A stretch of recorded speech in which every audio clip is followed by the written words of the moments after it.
Hi, this is Nancy Yearold, and welcome to High Road to Humanity. And I'm here today with Julie Lewis. And Julie, welcome to High Road to Humanity. Thanks for having me.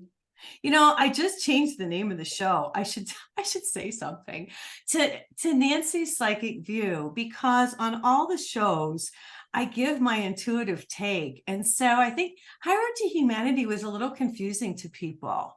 And so I put Nancy's Psychic View, and then High Road to Humanity, you guys, is like the byline. I'll just say this so that you guys aren't confused on what I'm doing, but that's why, so people could kind of understand. So because this is High Road to Humanity, we have Julie here today, and I'm going to read a little bit about Julie. So in May, well, let me just say this. In 1990, she was diagnosed with HIV. She was given 3 to 5 years to live. So it's been over 39 years, you guys, and she's still here. God bless. And she shares her story in a new memoir. And the book is called Still Positive. And you've got the book there. You want to hold it up for the people who are watching us on YouTube today. All you people who are listening on the podcast will have to check it out. Still Positive, nice cover. It's a remarkable book. It chronicles her journey from simply surviving her diagnosis to becoming an advocate, you guys, an educator, and a leader of the 3030 Project with her son, Grammy Award-winning music producer Ryan Lewis. So she has navigated these times. She's created the foundation for her advocacy today, which she continues. And her dedication is to bring accessible healthcare to women and families around the world. And you're doing that. I mean, you've done a lot overseas. Before we get into your story, I mean, I was reading, you've reached Bolivia, India, Kenya, Puerto Rico, South Africa. Yeah, the 3030 Project, I can talk more about that later. Yeah. But our goal was to fund 30 healthcare facilities in areas around the world that lack healthcare access. And we've almost completed, we've completed 29 of the 30 buildings. We're working on the last one, which is India. But in the end, we worked with 18 organizations in 9 different countries. So yeah, we've been a few places, including the U.S. We've done some projects here in the United States too. We'll tell your story. So here you are. This is really interesting. Your story could happen to anybody. So it's August of 1990. It's summertime, and you get a phone call. I'll let you take it away. I do. I mean, just to clarify, in case there's a math whiz out there, my story in this book starts in 1990, but I was actually infected with HIV in 1984. Yes. And that's how it's 39 years. I just didn't know for 6.5 years.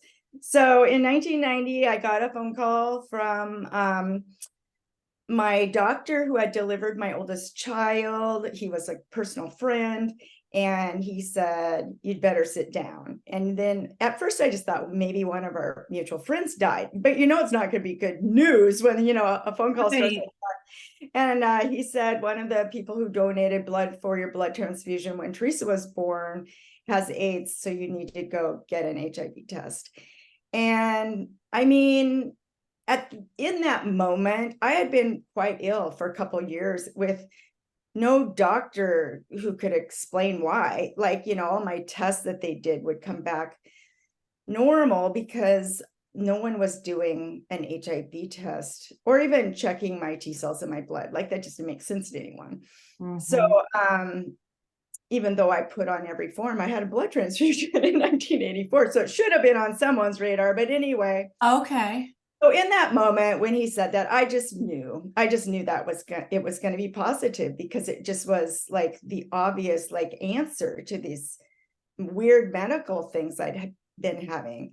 So that was in August of 1990. And the worst part about the whole thing is I had to go take my whole family to get. I know, your husband, and then you had 2 more children since that time. Well, this was my oldest daughter, and I had breastfed her after the transfusion, so she had a small chance of being infected.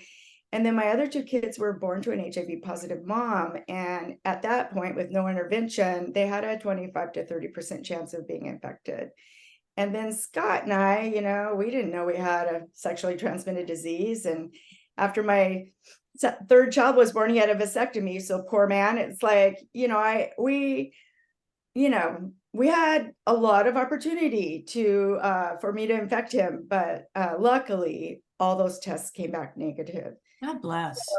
Yeah, I mean, a lot of people, the day they get diagnosed with HIV is like the worst day of their life. But for me, the worst day of my life would have been if anyone else in my family had been infected.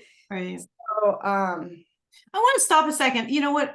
There was a few things I wrote down that hit me from your story. One was that you paid cash for the test because you didn't want, at that time, I mean, I just got to take people back and think about this, At that time, you didn't want to tell people you had AIDS or could have AIDS or HIV because then your insurance would drop you, yes? yeah, there was no HIPAA in 1990.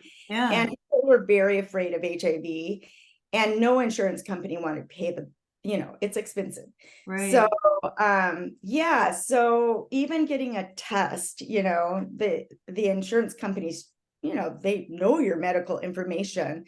So even getting a test could put you in enough risk with the insurance company that they would cancel you, or if you left the current plan you're on, you wouldn't get a new one. Now, So if that changed since you're doing this now, so if somebody has a transfusion and they get this, are they covered now? Generally, I mean, I know you can't speak for everybody, but have things changed? except for one, I mean, this is just in general. If you need a transfusion today, the blood is very safe. There's always that small risk, but they don't give transfusions very often anymore. You have to be almost dead to get a blood transfusion. I know. We were talking about this. I've had one, and before the show, I told her, "Do you need a blood transfusion?" and I was almost dead. Yeah. And also, even if you were infected with HIV now, the treatments are so good that you're gonna live a long life, a normal life. And if you're on medication, it's impossible to spread the virus now. That's how HIV is going to end. There's not going to be a vaccine probably. But if people are on medication, they actually can't spread the virus in any way. So, yeah. But back then things were different. I mean, you talk about Ryan White in April of 1990. I mean, he was that teenager. I don't know if people remember this or not, but he had it and he couldn't even go to school. They burned down their house, I think, didn't they? No, was that a different one? His house didn't get burned down, but he was banned from going to school. And but there was another family in Florida, the Ray family, who had a couple kids who had also were hemophiliacs and had been infected. And their school district voted that they could go to school. And then they had their house burned down by someone because people didn't want them in their neighborhood. These were the stories I was reading when I first was diagnosed. I was like, we're not going to be telling anyone about. Well, people were ignorant. It's kind of like, and I don't want to get too much into the COVID because I got to watch what I say on my show, but it was like that, it's like when you don't know, people start to panic when they don't know. When they're uneducated about this kind of stuff. I just want to say that. I don't know. But you were blessed that nobody in the family had it. I do want to talk about, you talk a lot about your childhood. You talk about growing up in the Lutheran church. I wanted to bring this up. And then you talk a lot about going to this Christian camp that really changed you in British Columbia, Canada. And that kind of had a basis for your values, didn't it? I mean, didn't that help you, or talk about this? Yeah, I've had a faith life for, I swear, since I was born. The minute someone talked about God, just in general, when I was a small child, I thought, oh yeah, okay. And then I just always felt a connection. I didn't really, my family wasn't particularly religious. Half the time they just dumped me off at church because it was the 60s and that's what you did, right? And, I don't know if my parents went out to breakfast or what they did, but anyway. They did. I love it. And in college, I did a deep dive into the evangelical church and married a person was in full-time youth ministry.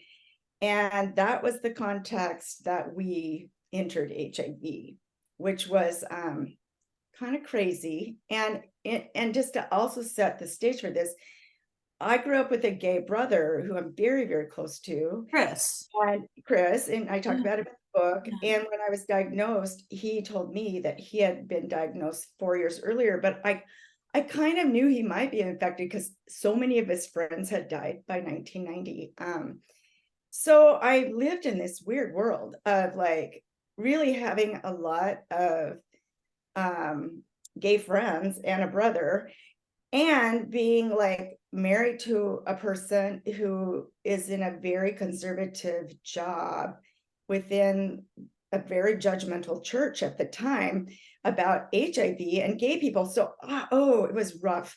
And then I'm also by schooling in public health. I used to be a health teacher and a science teacher, and then I went into public health. So, I just felt like my worlds were like, I just kind of had to keep people away from each other so they didn't like damage each other. Yeah. I Yeah. have to say I want to say the book is very well written. Like I was reading it and I was like hurrying to get back because I was reading it online and I was like, oh, I got to see what happens. It was one of those stories where you wanted to find out. I don't want to give your whole book away, but it was really well written. I mean, it was Sad is in the first few chapters, so I don't think we can much or away. you give it away. There's so much in here. Something that really bothered me, and I wrote it down here. There was a man that told Scott he had a dream. Some of these people, and I say this because I'm an intuitive, so it really irritated me. So I want you to talk about this because yesterday, I'll just say this. I was at the doctor's office and there was a receptionist. She was having a bad day. And I said, I'm a psychic, you know that? And she said, no. And I said, do you want me to tell? She was upset. And I said, do you want me to tell you? And she said, yeah. So I'll ask people. I thought about this when I read your book. These people were like doing predictions. Oh, yeah. Talk about this. I was like, oh my God, I would never do that. And I know things. So talk about this. What happened? Happened quite often, actually. Well, I mean, within the very charismatic evangelical church back in the day, I don't go there anymore, so I'm not sure what's going on now. People would often get a prophecy, kind of like they did in the Bible, and they would tell you things. And it always bothered me too, because I'm Lutheran, which is like one step away from Catholic, which is very like the liturgy is the same everywhere. It's a very different kind of Christianity in a lot of ways. And yet it was fascinating. It's kind of like going to a fortune teller in a way. I mean, it was fascinating. It's not because this, but no, it's not because I've always had a deep, I don't know. I've always had a deep peace about things that are true. And I do a lot of thinking. I kind of live in my head more than, my husband's a total heart person and I'm a total I'm a science teacher. So I would hear these things and I was such a skeptic about all of that, right? Well, I was just bugged because you were in this women's group and you were it was like a retreat, a Christian retreat. And I just want to get this out because it really bothered me. And this woman was like going around like she was, I don't know. See, I hate that when people act like they're God. Just putting your hands on people and saying, like a prophecy or a word or something. But it was kind of a funny story, actually. Well, tell a story. Well, I mean, I was young. I was pregnant with my first child. I was exhausted. I was working full time because, Christian ministry doesn't pay a lot. So we needed two incomes. And so I was watching her go around saying all these great things about people. And I thought, I wonder what she's going to say about me. I was just curious, right? Yeah. And she gets to me and she puts her hand on me and she goes, get some sleep. That's all she said, which could have been an actual word from God because I probably needed that more than anything in my life. But on the other hand, I just kind of looked at her and like, yeah, that's an obvious here. I'm like 8 months pregnant and I look, but anyway, it was sort of, I don't know if I would have even remembered that whole story, except for it was so funny to me. Yeah. Well, and then that man told your husband that he had a dream. Yes. and that you're going to have a boy and what his name is. I just think that's a little over the top. I had no idea. I grew up in the Church of Christ. I do my own thing now. I'm more spiritual, but I didn't know that they did this kind of stuff. It kind of blew my mind. It kind of blew my mind too. I just had to bring it up. I was like, this Funny is is, crazy stuff. I came home and, we are believers in God Well, and, sure, I am in too. miracles and all kinds of things. Yeah. And my husband was doing this full time and working with kids. And we did a lot of, we helped a lot of kids and we got to Awesome. know a lot of kids and all that. But it's like, when he came home and told me that, he was the one that went, well, I know what, I'm never naming any of our kids. Well, and the cool thing is you named your daughter Teresa after Mother Teresa. I did. I think that was like the coolest. I was like, this is Who cool. does that though? Like, no expectations there. But my daughter Teresa is pretty amazing. And yeah, it wasn't the wrong name for her, actually. Isn't that something? But when I first got out of college, I taught at a Catholic high school. Okay. And I wasn't Catholic, but I read a lot about, famous Catholic people and I was kind of interested in just a lot of the Catholic history. And Mother Teresa was just so interesting to me. And so Teresa was not a big name in the 1980s, but I was teaching in a Catholic school. So there was a lot of Teresas and Mary Teresas. And so, okay. some of those kids were my very favorite students. So a few years later, when I had my daughter, I thought about, to be honest, I thought about her naming her Lisa, but Lisa Lewis is like a good, like. Oh, I love it. If you have trouble with S's, that's not going to work out. So. I never thought about that. That's so funny. Well, I want to ask you a question. So you've had this for all these years. At one point, and they told you in the beginning, and I want to get this across to the audience, they told you had 3 to 5 years to live. Mm-hmm. And so you didn't tell anybody or anything. I had a 2-year-old, a 4-year-old, and a 6-year-old. So on the 3-year plan, I would not have seen Ryan start kindergarten. So yeah, that was devastating, and yet not safe to tell people. So we just had a very small community of people who actually knew. So I did a fair amount of lying, or half truths to try to get out of things. Kids, like I read, like the 6-year-old, you're at the grocery store. That's Ryan. Tell what happens. He's 6 years old.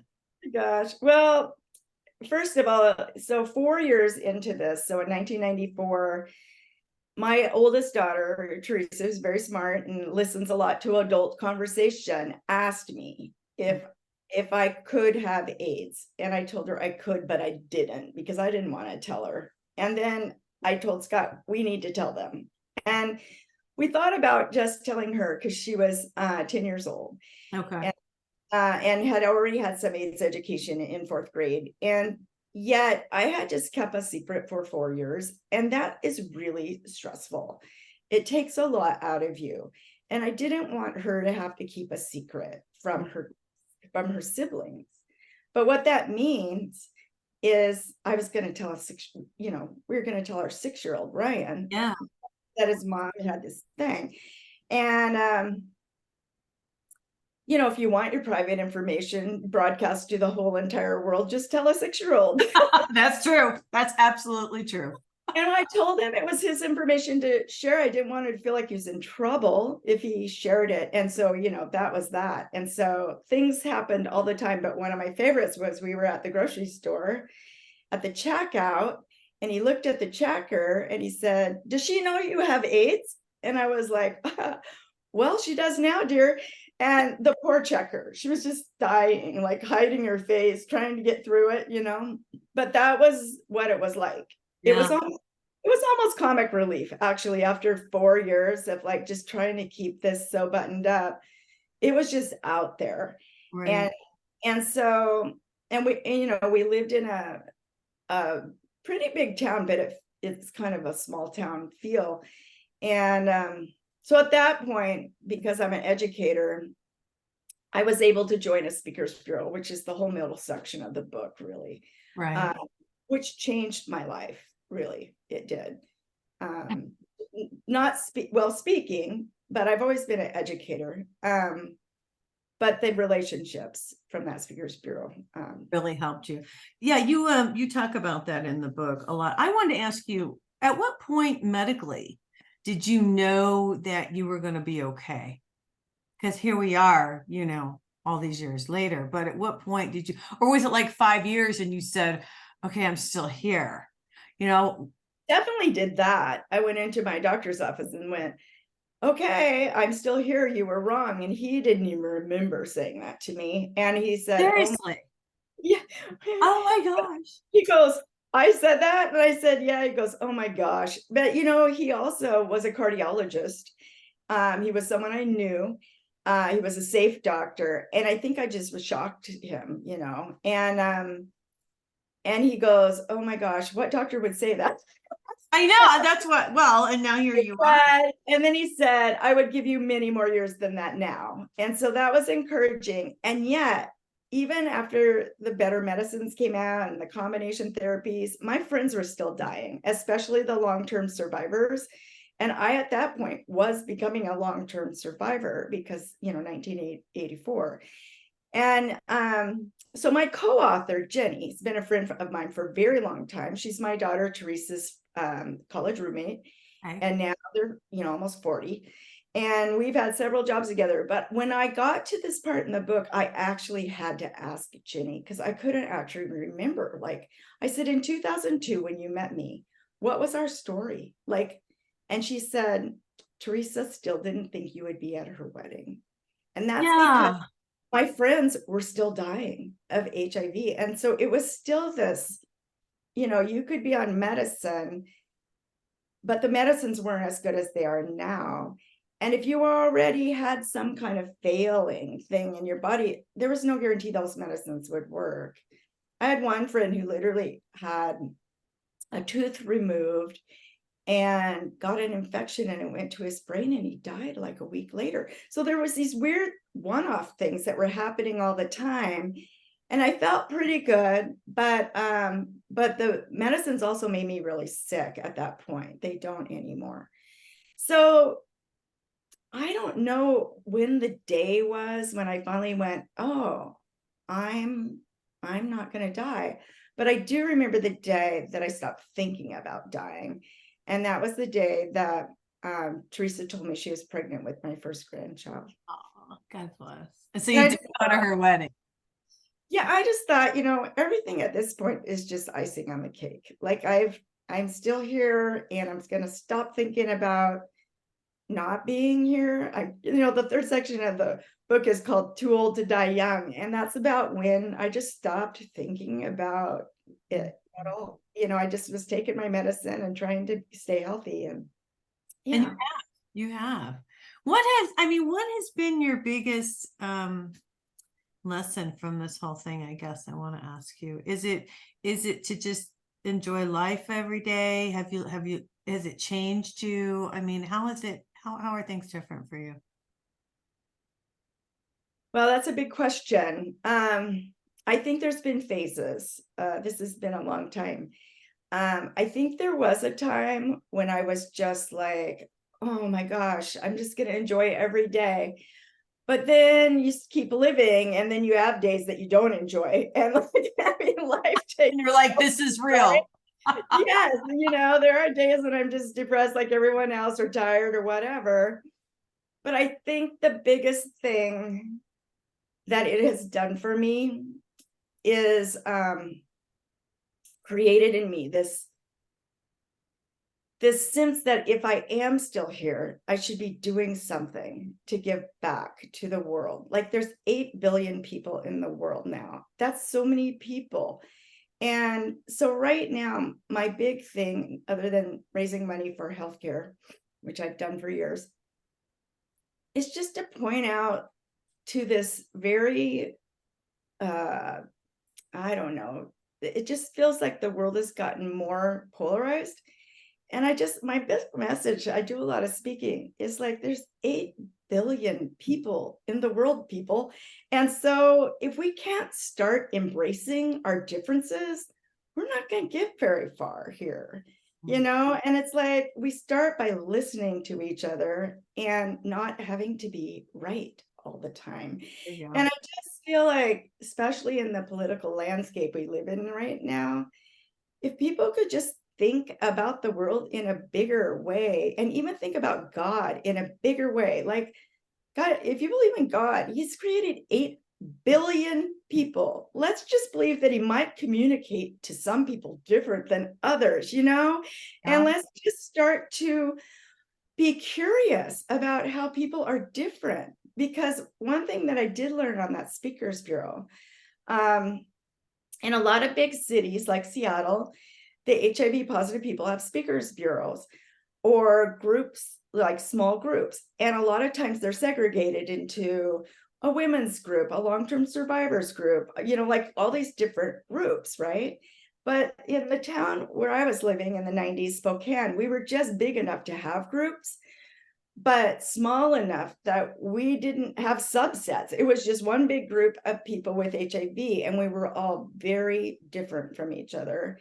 And in the end, our differences as an educational group was our strength. Like, our differences were our strength. It's what made us so good at what we did.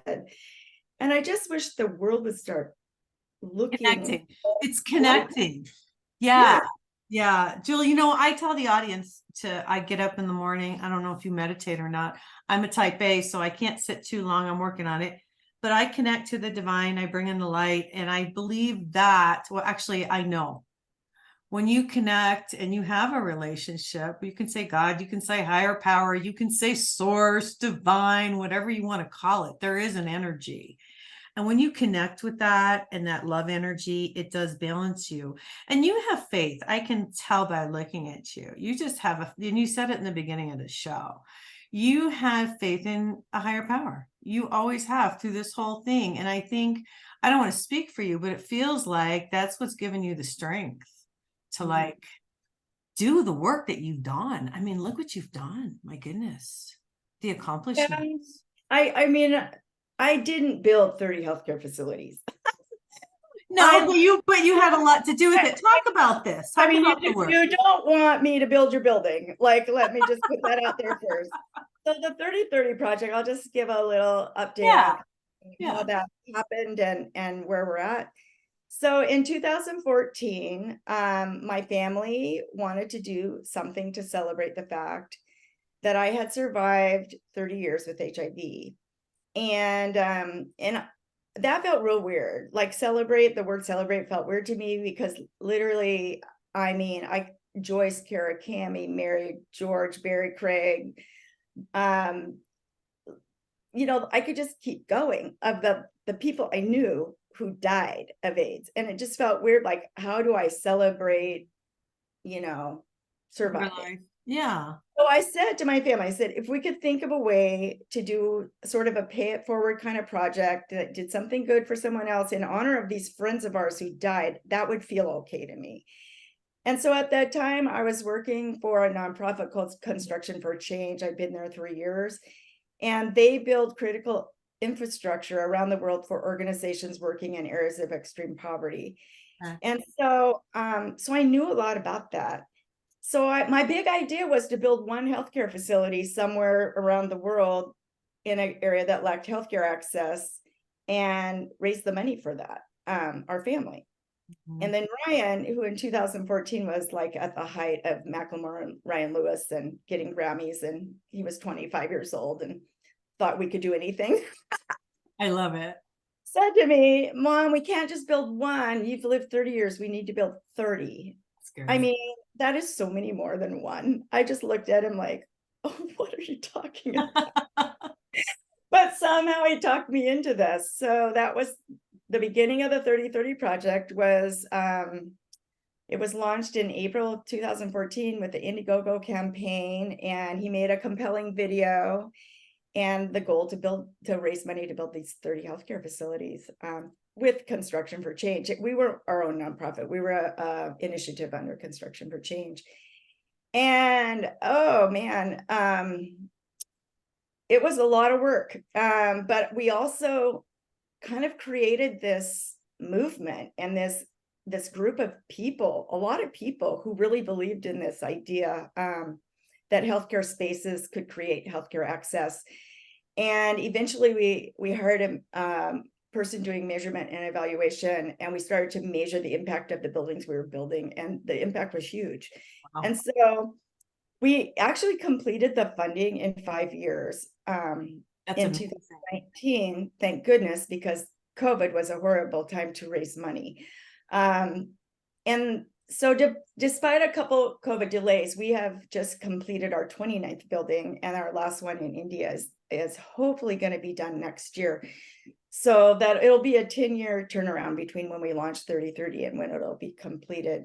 And then Construction for Change continues. Like, I still support them hugely because they have continued. They're healthcare building experts at this point, and they work around the world. And they have staff in the locations. And this is the huge thing about CFC.